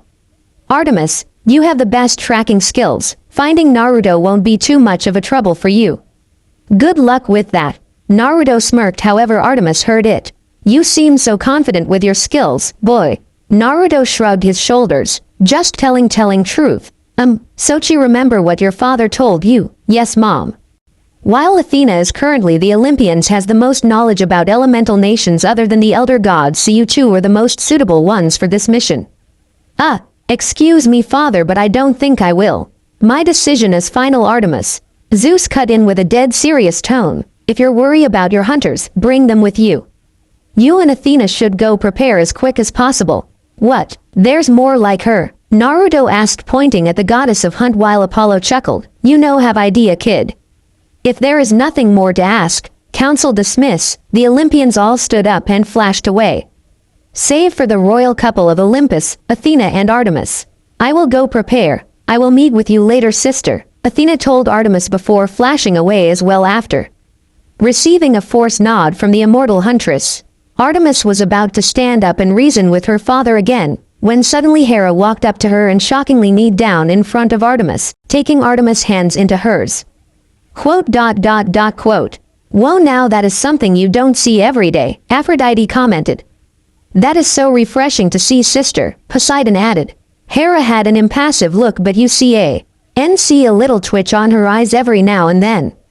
Please, Artemis, please bring my Naruto back to me, Hera said with a shaky tone, making Artemis widen her eyes. She had never seen the queen of gods like this. Please, I beg you. He is everything to me. The gods were touched by. Just like at the clip, the gods also touched at the scene saved for Ares and Dionysus. Seeing Hera begging for his son is very unlikely of her, and they would definitely store this in their minds for future teasing. She never liked Hera in the first place. She was the one who caused Artemis' mother so much trouble during childbirth, forcing her mother to go through all to give birth to her and Apollo. But the woman who was kneeling in front of her, after all, she was still a mother. For the first time that night, both mothers of Naruto looked at each other, and a grin on their faces was evident as they gave each other a nod of approval. Well, not that good of a mother when Artemis thought about how Hera treated her sons these past years. But at least she cared deeply about her daughters, and that alone was good enough for Artemis. Her hand then tightened around Hera's hands as she stared into Hera's brown eyes. I will bring your son back. She nodded her head. I promise to you that. She didn't have to promise to the sticks to let Hera know that her words is final. That she will bring Naruto Uzumaki to Olympus, back to his parents. Yeah, that's my sis for you, Apollo said excitedly. Oh please, can't you just shut up for once? Sorry baby sis, can't really help it, don't call me that. You idiot. Line break. Naruto put on his black attire, standing in front of the mirror with sad eyes. A day had passed since the end of the Fourth Great Shinobi War. Villages were burying their lost with brief vows. Bands of shinobi had been killed during the war. Some Naruto knew while other, he didn't even know their name before their corpse was brought back to their villages. Can we skip this part? It's boring, Ares lazily said. Why don't you skip yourself from watching this instead? The goddess of wisdom said sourly. You got problem, Ms. Prissy. No I don't, do you? Enough of both of you. Poseidon saw it, gripping his weapon and giving Ares the look, saying, you shut up or I'll make you, whilst Hestia glanced at his brother and thanked him, who only nodded back. Everyone was there during the funerals, even Sasuke. They sacrificed their life to protect him as well as the entire world. Kushina saw his son's melancholic face, hugged him and whispering soothing words while his father lightly gripped Naruto's shoulder. The royal couple also felt sad for their son, and want to comfort him but held themselves for doing so since they don't want to make a scene. Neji Hyuga, Naruto stood behind Hinata and remained silent. He didn't know what to say or do. He just stood there with a bunch of flowers in hands. Each flower was for each shinobi of Konoha who fell down at the battlefield. A new day had started. What? You can't do it, Dabeo! Naruto shouted with his hand holding his head. Well, he would have both of his hands holding his head if he didn't have his right hands missing from his body. Dabeo, what kind of fucked up name was that? Hermes said while Apollo and Ares laughed at that. Naruto was red in anger, bursted out, it's not a name. Dabeo, don't laugh at my son Dadbane. Quote. All of a sudden the hall was filled with laughs and giggles. Hestia, as kind as was she, finally decided to stop the others. Sorry Naruto, we don't mean to laugh at you, actually I find it cute, she said, smiling at the pouting mother and son. Just imagine Hera has that verbal tick, epic. Oh really Hermes? Hera flaring her power at the god of commerce that shuts him up right away. Shut up brat, Tsunade Senju shouted as she looked at him. My decision is final. Kakashi Hatake will be the Rokudaime Hokage of the Konoha. Whoa, that's the mother of all boo, the overexcited Apollo uttered. Finish that word, I'll make your chest as my next target practice. Apollo paled at his sister and cowered in his seat. But why not me? He groaned. Standing next to him was Kakashi, who was giving Naruto his trademark eyes smile, trying to calm the hero of the shinobi war down with both hands in front of him. I thought after the war. Yes, you're more suitable to become a Hokage than anyone in this village, Naruto. Tsunade stood up and walked to him. But you're still way too young to handle that job and the responsibility behind it. You can try to become the next Hokage later, but see. Apparently the village needs someone like Kakashi at a leader, so I make him my next successor. Minato nodded in agreement, but sweat dropped as he saw his wife and son mumbling with each other about old hag, unfair, and other obscenities he don't know exists. Tsunade then pulled out a bottle of sake from out of nowhere, shocking Shizune, who had made sure to throw all of them away. Now, let's just to have a drink to celebrate the day I finally escaped from this job. She wrapped her arms around Naruto's neck and pulled him out of the room. Wait Ba-chan, wait, Naruto cried out when he was being pulled by a 50-years-old woman who got an unimaginable amount of strength. Trying to shrug out of her grip would be a total waste of time. He gave up and let the Hokage pull him out the street. She's 50, the young male gods groaned in disappointment. Athena shaking her head but in deep thought, these shinobis are really getting more interesting. As soon as the village saw their hero, East entire street cheered out loudly and clapped their hands rapidly for Naruto. Naruto was stunned by the sudden action of the villagers. Well, while you won't be the Hokage this time, Naruto, Tsunade released him from her grip and smiled at her favorite blonde. But isn't this what you want? Kushina and Minato smiled at their son and felt happy that finally he gained the trust of all the people despite of the hardships he faced. "We are so very proud of you," they both thought. Looking around, Naruto found the same feeling he had after Kakashi brought him back to the village after defeating Pain and confronting Nagato. They called him their hero, thanking him for his service during the war and for saving the world. A large grin spread out on Naruto's face while he walked between the people of Konoha. Maybe he shouldn't move with ninja speed any longer on the roofs to get to the Hokage office anymore and start to take a walk among these people. Because they finally acknowledged him as their hero. Naruto remembered those times and felt grateful he found people who guided him in the right path and what makes him today. Line break. Come on, drink Naruto. Naruto tried to push the bottle. Of sake Tsunade was giving him away from his mouth. 2 o'clock in the afternoon and he was already forced to drink the 7th bottle. That old bat, the Uzumaki matriarch said looking at the screen in anger. Calm down Kushi-chan, I think our son is already old enough to drink, don't you think? Dad's right mom, I'm already 18 inches, but you're still baby in my eyes. They weren't the only one in the restaurant because the rest of the Rookie 9 were here as well as Team Guy and their sensei. Sasuke was present and sat alone at the last table at the corner of the place. It was like a whole celebration party. Choji was screaming to Lee about eating his last piece of barbecue, but instantly lightened up when Ino brought a brand new dish of barbecue for him. I'm happy you have great friends Naruto. So tell me, where is this pink-haired girlfriend of yours your father told me about? You mean Sakura-chan? No, she's just a friend mom. You, been friend-zoned, didn't you? Kushina asked, quote. Suddenly they heard a music. On My Own Les Miserables, anthem of Friendzone Club, they all turned to the source of that music. Oops, sorry, I think my phone is broken, Apollo said innocently and looked away. Sai surprisingly was getting very familiar with the blonde-hair Kunoichi, sitting next to her with a very real smile, and hopefully he was not going to speak out anything that make Ino mad. Sakura was chatting with her sensei while keeping on glancing at Sasuke, wondering that she should come and keep him company. Artemis' eyes twitched seeing it. Why, I'm not surprised, she thought of another love-driven maiden. Naruto, after drinking the bottle Tsunade gave him, stood up from his seat and walked to Sasuke. Kurama would keep his body in check so he don't have worry about alcohol. Sasuke, can I sit here?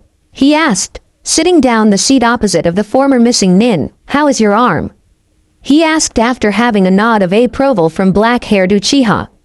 Kushina quickly glanced at his son and saw his bandaged arm and asked him about it.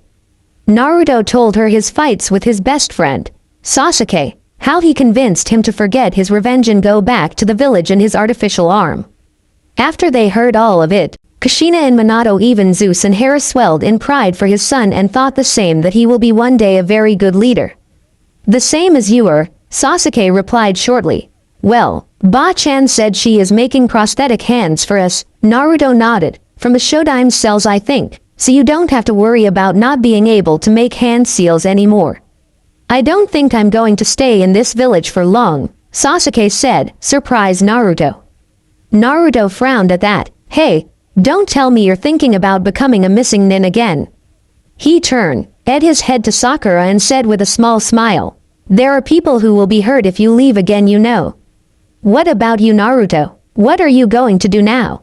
The both of them turned their head to the Hokage monument, where a face was being craved onto it next to Tsunade's by a lot of worker. It was Kakashi's face, the Rokudime Hokage. Minato smiled as he remembered his student. To think he will be a Hokage, he murmured. I think I'm going to train harder, as well as work harder to become the next Hokage, Naruto said with a determined expression on his face. Improve my strength and everything else. Good for you. Sasuke picked up a cup of sake and held it high. So Dobi, for the Nanaidime Hokage. For the Nanaidime Hokage.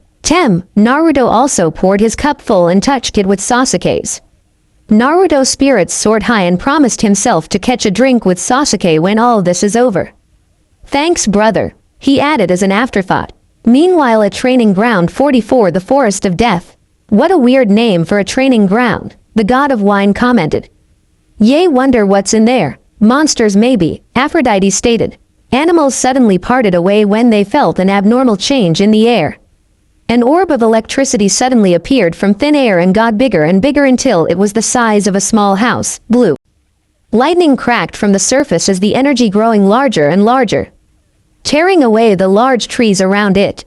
Then, 3 young women appeared from within and touched their feet down the forest ground gratefully. At the same time the lightning orb disappeared. Finally they arrive. "I am excited to know what makes this other dimension so special," said Ares before he sneered at Naruto, who only shrugs the attention the god of war giving him. The first was an extremely beautiful woman, being tall and well-built, with auburn hair gathered back in a ponytail, cold and bright eyes as silvery yellow as the winter moon. She was wearing white shirts, silver jackets, silvery camo pants and black combat boots.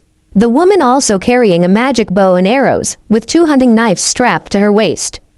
The one who was wearing a normal clothes at her left was another very beautiful woman, with long black hair and intense gray eyes.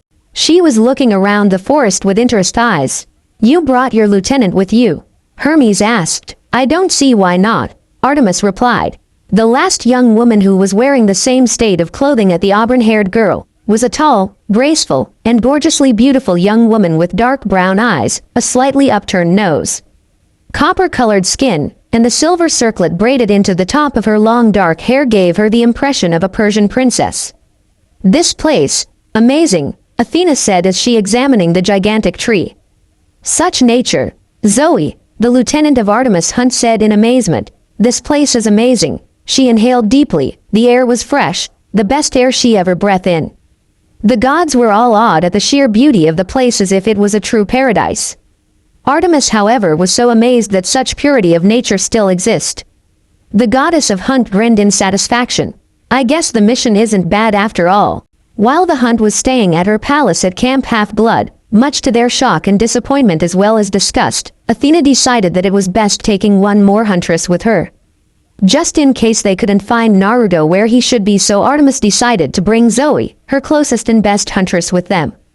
Artemis was lost for words. She could feel a very powerful force of nature at this place from this forest alone, and it was as powerful as Earth's nature before mortal invent machines that slowly pollute the environment. The Uzumaki family looked at each other in understanding. "Hashirama-sama, so, how do we get out of here?" Artemis asked. "Why can't Father teleport us directly to this Konoha place?" "This is the Forest of Death, training ground 44 of Konoha," Athena informed before walking ahead of them. Snapping her fingers, she brought out a map of Konoha, which her father lended it to her this morning. "We go this way to get to the village before heading to Father and Hera's old home, hoping that Naruto Uzumaki is there." "I doubt that," Naruto thought, since he never knew his parents left him a house. He lived only on his apartment for years. Maybe this other me did. Now he felt jealous of his counterpart. "You okay, Naruto?" "Oh, of course, Dad. Lady Artemis, the boy we are searching for." "Don't ask anything, Zoe. Let's get this over with." The goddesses and huntress walked in silence for the rest of the journey out of the Forest of Death. During the walk, they had an unpleasant encounter with a giant sea centipede, but it was taken down by Artemis and Zoe before it could do anything. "I will never forget that creepy evil thing." Naruto, who narrowed his eyes at image of the creature. "It's the same centipede who attacked my teammates during Chunin exams." He shuddered as he remembered. They also had met with a lot of other gigantic creatures such as tigers, leeches, and even various kind of birds. Artemis, as a goddess of nature, quickly befriended them. Clearly these creatures were far more friendly than that centipede. When the village came into view, Athena stopped them and spoke up. "Be careful when you go into the village. Our world is much more advanced than elemental nations." Artemis and Zoe nodded their head. "I know that you two are more than capable of taking care of yourselves, but we must try to stay away from trouble as much as possible, especially unwanted encounter with the shinobi. Some of them can do feats that even the strongest demigods could not hope to compare." Minato was impressed at the goddess of wisdom. She already had planned it before they arrived. Wonder what would happen if she and Shikaku met. Quote. "Nah, it's impossible." As soon as they stepped into the village, the group of goddesses and huntress got a lot of attention from the villager, because it wasn't every day they got women as beautiful as they are walking in the village. However, as soon as the first male leered at them with lustful eyes. He was sent running because of Artemis' killing intent and murderous eyes, which was far more terrifying than anything he had seen in his life. Soon a lot of males followed his example, and none of them dared to approach the group, as Zoe was twitching her hunting knife in her hands dangerously. Perverts are everywhere, sis. So is idiots. Why does your number don't ever dwindle down? So mean, Apollo said, who sulked in his seat. However, what they didn't know was that Zeus totally forgot to mention them about the downside of entering the village without being detected by the barrier around the village. We got company, Zoe and Artemis said at the same time. Before any of them could take one more step toward the Namikaze mansion, a ninja wearing a bird mask suddenly appeared in front of them, and two more appeared behind them, wearing an attire consisted of black clothing, a gray flak jacket, metal arm guards and gloves, ninja sandals with spike, 3 ninja pouches on their back waist, a signature spiral tattoo on their shoulder and sword on their back. HMPH, they don't look tough to me, Artemis mocked. Agree, I met people more scarier than them, Hermes said casually. I wouldn't underestimate them if I were you, Artemis-sama. Hermes-sama, after all they are among the best ninjas of our village, Minato said, who felt a little annoyed how these DS belittle the capabilities of his people. The 3 immortal beings could instantly see that these ninja were on guard. Their stance hid it rather well, but years of battle and training told them they shouldn't take these shinobi lightly. Who are you and what is your intention? The bird mask Anbu asked. The barrier team didn't inform them about any unauthorized passages, and yet he saw 3 Angers walking casually on the street of Konoha. He gathered 2 nearest Anbu and jumped down to face them, while one already went to inform the Hokage. Whoever they were, entering the village by sneaking in without going through the main gate wasn't something he could brush off easily. We're here with goodwill, Athena spoke up with a perfectly calm tone. I'm glad Pops chose Athena for this, Ms. Scion, or else. Apollo joked but didn't able to finish his sentence as she heard his sister speaks. Or else what, brother? Say it, I dare you. And nothing. I mean, it's good the two of you working very well. You know, sister bonding. Haha. She was the only one out of the 3 could communicate with the people of elemental nations in their language, because Artemis refused to learn after finding out their language was just like Japanese, Apollo's currently most favorite language. She didn't want to learn because she didn't want to understand what her brother usually ranting about in Japanese. UKN. Al, in the end this will come and bite you in the ass, Artie, Apollo said to his sister. Don't care, I'd rather face that than actually listen to you all day long speaking Japanese. My name is Athena N. D. This is Artemis and Zoe Nightshade. Telling the truth was the only option she got for avoiding unwanted fight. We're friends of Minato Namikaze and Kushina Uzumaki, your Yondaime Hokage, and his wife. The Anbu captain's eyes widened behind his mask. He didn't detect any lie in the words of the woman named Athena, but she said they were friends of their Yondaime Hokage and his wife, which was pretty hard to believe. While these women weren't appeared to be kunoichi from any villages, he couldn't risk lowering down his guard, especially when 2 of them looked like a well-trained warrior, carrying bow and arrows as well as the biggest kind of hunting knife he ever saw. Minato nodded in satisfaction and contentment that there is still competent ninja left to defend their mother village despite the huge number of deaths during the last great shinobi war. The samurai couldn't use chakra, but they are more than capable of putting a good fight. Even after the war, the villages had united with each other. There were chances that Akatsuki's remnants were still there. The Hokage will decide if you're speaking the truth or not, the Anbu captain said calmly, making Athena nod her head. Please follow us. Oh right, Athena turned to the 2 eternal maidens. He wants us to come with him, I think, to their Hokage. Fair enough. Artemis nodded her head. She was getting more and more uncomfort able with the ways these males were looking at her, as she wanted nothing more than turn them into some kinds of animal before hunting them down. And please give us your weapons. Athena widened her eyes when the Anbu captain continued. That is not a wise thing to do, Zeus commented. Naruto, confused, asked his father, what do you mean, Zeus-sama? The king of gods felt a little sad when he didn't call him father but answered. Aside from its use as our main weapon, it's also our extension, a part of our identity and what we represent. Does he remember his lightning bolt that's still missing and who knows where? Then he felt his wife grip his hand lightly for comfort.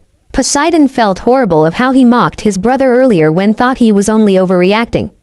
He knows how important he owes Zeus his weapon, and to lose it was really a huge blow.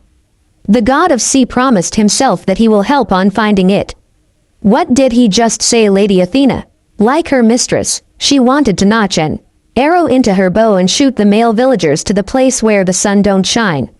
They wanted us to give them your weapons. This was slowly getting out of control, and the goddess of wisdom could feel it in the air. No way.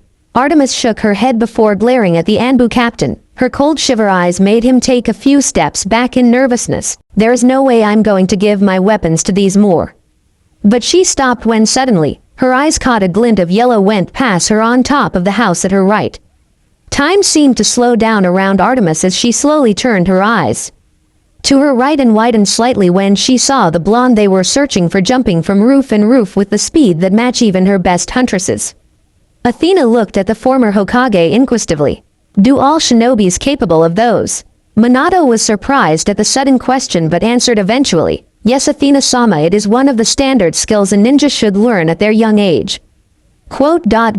And to think these are only mortals. Wow, Apollo joined in.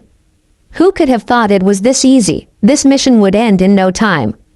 Artemis, wait, Athena called when suddenly the goddess of the hunt turned around and stomped her foot on the ground, launching herself so high on to the nearest roof that completely shocked the villagers as well as the Anbu. Only fools rush in blindly. It out considering the situation, Ares mocked at the goddess of hunt. Artemis didn't take it well and retorted, that is actually quite funny coming from a retard like you who just gets all personal when you don't agree with someone. But before a fight could escalate, Hestia speaks. Artemis, Ares has a point. Sometimes your anger blinds your judgment and causing others to be in trouble, including innocent people. This is not you, Artemis. If this continues, those around you will also suffer. Artemis lowered her head, felt a little shame but understood what her favorite goddess said. Still, it hurts to know the truth. Faster than a cheetah, Artemis chased after Naruto Uzumaki with the speed that made her nothing but a sliver blue. Moving on top of these roofs were very easy for her, so it didn't take her more than 10 seconds to catch up to the blonde shinobi, who at first was 2 home fleets away from her. Hey you, stop. Naruto turned his head around and widened his eyes when he saw the most beautiful woman he had ever seen in his life chasing after with incredible speed. Quote, ... Quote, is that a blush, sis? The god of sun said, teasing Artemis. Do you want me to put a permanent blush on your face? Just as I thought. I'll shut up now. However, Artemis completely forgot that she didn't know how to speak his language, so Artemis' demand wasn't understood by Naruto at all. I wonder whose fault was that. Do you know, Athena? Hermes playfully said. Don't bring me into this, Hermes. Artemis is just beside you. You can ask her directly. I don't think so. I love myself. He spoke up the most logical thing at the moment. Naruto Uzumaki, I order you to stop now. Naruto instantly stopped when he heard his name mentioned in her incomprehensible words. Seeing Naruto stopped running, Artemis also stopped herself.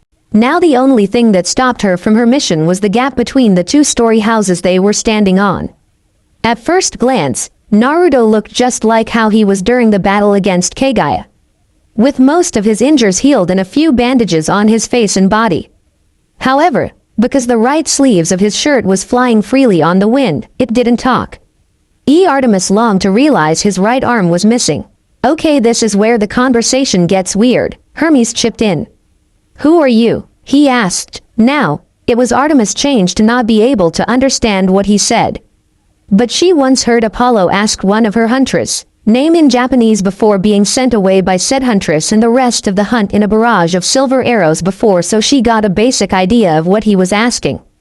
Artemis, she pointed to herself, rather annoyed that the blonde was making a confused face. Her name is Artemis, or she is saying something in her language. Naruto asked himself. Artemis, oh no. Kurama thought inside of Naruto's mindscape. The Nine-Tails Biju knew perfectly who was this auburn-haired woman from Naruto's mother. I know that sooner or later He will find out and send one of the Olympians here, but her. Artemis didn't like what she heard, asked, why? What's wrong about me? Quote, ... Quote. Fine. Don't tell me, HMPH. Naruto. Kurama decided to SP. Eak up. I sagely advise you not to anger that woman in any way. Huh, why? You know her, Kurama? Naruto asked, looking at the gigantic nine-tails fox in his mindscape. Her name is Artemis, right? Yes, her name is Artemis, but for now, you only need to know that she have problem with the opposite gender. Naruto paled instantly. A man-hater, Naruto. Naruto pointed to himself, Naruto Uzumaki, introducing himself with his trademark grin. Even though he was nervous inside, the hunting knife she was carrying looked really big and her bow and arrows seemed to be extremely dangerous. Artemis only smirked, liking how she was striking fear to the boy. I know who you are, she said sarcastically. Now don't make me come over there and force you back to your mother. Come over here, boy. She pointed to him before pointing the spot next to her, hoping that he would understand what she wanted. Sorry, but I don't understand what you're saying. He shook his head, thinking, maybe Ba-chan will know. She traveled a lot, did she? Oh, the confusions. Dionysus rolled his eyes for stupidity of the situation. It looks funny though. Naruto pushed Chakra to his feet and jumped over the opposite roof, landing gratefully in front of Artemis. Come on, let's go to Ba-chan. She will. He took her wrist, realizing that talking with her would be no use because just like him, she couldn't understand what he said. However, Naruto didn't realize he just made a grave mistake. Apollo shook his. He shouldn't have done that, poor kid. Artemis widened her eyes before snapping her hand out of Naruto's grip, at the same time pulling her hunting knife out faster than Naruto could even see her hand move, heading toward his throat. Without his right hand, Naruto had to move his body back to avoid the dangerous knife. Naruto didn't bring any weapons with him today, so blocking that sharp knife would be out of question. Shit, he cried. What the hell are you doing? I told you, Naruto. She has problem with male, Kurama groaned. You didn't make the situation any better for me. Without one of his hand and the smallest piece of weapon with him, Naruto had no choice but. How dare you touch me? Artemis roared. This male just touched her. How dare he? She was the proud goddess of the moon and hunt. How could a boy, a son of Zeus and Hera no less, just come and touch her casually like that? It's only a touch. She don't need to be angry about it, Naruto said and asked Artemis, are you really like this? If you keep this up you wouldn't find a boyfriend. Quote. Apollo snapped his head at Naruto with a surprised look on his handsome face. Good luck, kid. Then suddenly a pair of knives was aimed at Naruto, the young. Uzumaki was too surprised and failed to react quickly. But just when the knives was about to hit his head, a barrier stopped it. Just what do you think you're going to do to my son? Kushina said coldly at the goddess of hunt, who was paling from the murderous intent the red-haired mother was releasing. That's enough, Kushina, Minato said, calming his wife. It proved successful as the chakra chains, so as the menacing feeling they all felt were gone. However, what came next was worst. Minato looked at the gods and bowed, but his chakra was flaring wildly and his face was emotionless. Forgive my wife for how she reacted, but do understand she only did that to protect our son, he said and smiled slightly as the chakra was gone. Zeus looked at his counterpart and impressed on how Minato able to conjure a sudden fear to most of the gods. We saw what happened and we completely understand your wife's action. I promise to you it won't happen again. Sending sharp look at his daughter, Artemis flinched at this. Minato nodded and went back beside Kushina. Artemis pulled out her other hunting knife and attacked him with both of her weapons. Hera didn't ask her to bring him back in one piece and unharmed. This would be his first warning for trying to touch her, to make sure that he would never dare to cross her again in the future whenever they meet at Olympus. However, she couldn't believe her eyes when Naruto suddenly raised his hand and broke one of her hunting knife before grabbing the last knife with his bare hand. Calm down, he said with a calm tone. Looking up, Artemis saw his eyes had changed to yellow toad-like eyes with orange pigmentation around his eyes. But what shocked her was the feeling of nature coming from him. It was like he had become one with nature. Such force of energy could only be felt from natural spirits such as nymphs or naiads, yet this young man in front of her was emitting the same kind, if not even more power, natural energy than them. Who was this boy? Not somebody you want to mess with, Naruto muttered silently as he don't want to repeat the incident earlier. Artemis, right? He asked, Hand was still gripping her knife. Hello. Artemis blinked once, then twice before realizing that she had spaced out the whole minute. Raising her legs, she kicked his gut hard, sending Naruto flying with unimaginable force. Putting her hunting knife back to the sheath, Artemis took a bow and notched 3 arrows and just stopped for a millisecond to aim before shooting them with the speed faster than any ninja could throw their kunai or shuriken. Or should she say in her world's language, faster than a machine gun. Oh shit, Naruto cried out BEF. Or using his leg to catch one of the arrow heading to his crotch, using his hand to catch another aim for his heart and his teeth to catch the last one aimed for his head. This woman was incredibly skilled with bow and arrows. To think that she could aim perfectly at all the weak points of his body while he was flying with neck-breaking speed. Who am I kidding, she's a god, Naruto in a dull tone. Naruto quickly balanced himself on a roof and dashed his feet on the ground to look at Artemis, who was 15 yards away from him, but seeing her speed and the way she shot those arrows, he doubted this distance could keep him safe. Artemis, the goddess of the hunt, turned around and saw Athena came running at her with Aegis in hand. What are you thinking? The black-haired goddess asked with a slight frustration in her tone. Now they are chasing after us. You see that boy over there? Artemis pointed her hand to Naruto. It's our little half-brother. Athena nodded her head. He was Naruto Uzumaki indeed. Care to explain? He was over there with your arrows. Without the need to look, Athena raised her shield and blocked the incoming kunais and shurikens. Nice block there, Athena, Apollo said. Do you need to constantly voice your opinion? Of course. He leaned close to Athena. This will also ease the tension, he whispered and nodded at her. Fine, do what you want, it's not like I can stop you, thanks. Anbus were chasing after them and Zoe was just right a few houses behind them, shooting arrows at the masked shinobi, effectively slowing them down, but with the numbers behind her. The lieutenant of Artemis doubted that she has enough arrows to shoot. Athena told her to not kill them, so she only shot her arrows at the non-fatal points on the body, but because her opponents were the most skilled shinobi, they easily blocked the arrows with their swords and kunai. It needs more than that to take down an elite shinobi, Kushina stated. They are after Naruto, the captain shouted. Quick, get them. 3 women just casually walked into their village without any permission and now was after their hero. Those women, while using weapons unlike any shinobi and hadn't used any ninjutsu yet, was skilled. Very skilled and knew what they were doing. Want to hurt Naruto in their village. Not on his watch, mistress, Zoe called when she stopped in front of Artemis. The shinobi was Kami. Near and she only had 10 arrows left. This will keep them away, Artemis said and called for her godly power. That's cheating. No Ares, it's called using your head, Artemis cleared up to Ares. The Anbu stopped on their track when suddenly they heard the sound of 1,000 insects coming at their direction. Looking up, all Anbu widened their eyes in shock when a black cloud of 1,000 or even millions insects were coming straight at them from the forest outside of Konoha. Of all the things you can call, it had to be insects. Hermes said, what's wrong about that? You do realize Athena's best friend happens to be a spider.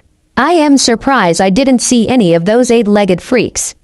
Athena thought about it, shuddered and scowled at his half-sister. Sorry. The insects gathered around them, flying around the Anbu, making them cried out in shock. The hell? Naruto dropped his mouth in shock. She is an Aburame or something. The only ones Naruto knew who could control insects was Shino and his family. But control that kind of numbers was out of question. His eyes then returned to the auburn-haired woman, now accompanied by 2 more, both of whom was as beautiful as the girl who attacked him. And the head on the bronze shield that black-haired woman was holding was enough to freak him out. Just perfect.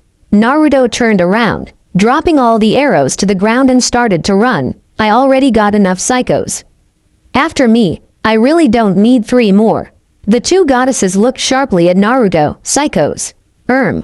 Other me. You can't run away from them, Naruto, Kurama said. One of them have the skills to track you down, even you were halfway around the world. Running away from is pointless. Who said I'm going to run away? A smirk appeared on his face as Naruto he headed toward the nearest training ground. Minato facepalm at this. You really are your mother's son, Naruto. And what's that supposed to mean, Minato-kun? Kushina said, smiling too sweetly that isn't already considered natural. Nothing, hun, nothing. You want to fight them, are you, Naruto? Kurama chuckled when he realized Naruto's intention of heading to a wide area. Just let you know that two of them haven't you enough power to level the entire village in a minute or so. You're kidding, right? Naruto laughed forcefully. Naruto, wait, he heard one of them shouted, but this time he could perfectly understand her. Stop, we need to talk. No, wait, he shouted back, pointing at Artemis. That woman is trying to kill me. There is no way I'm going to let her slice me in half, he shouted in a dramatic way.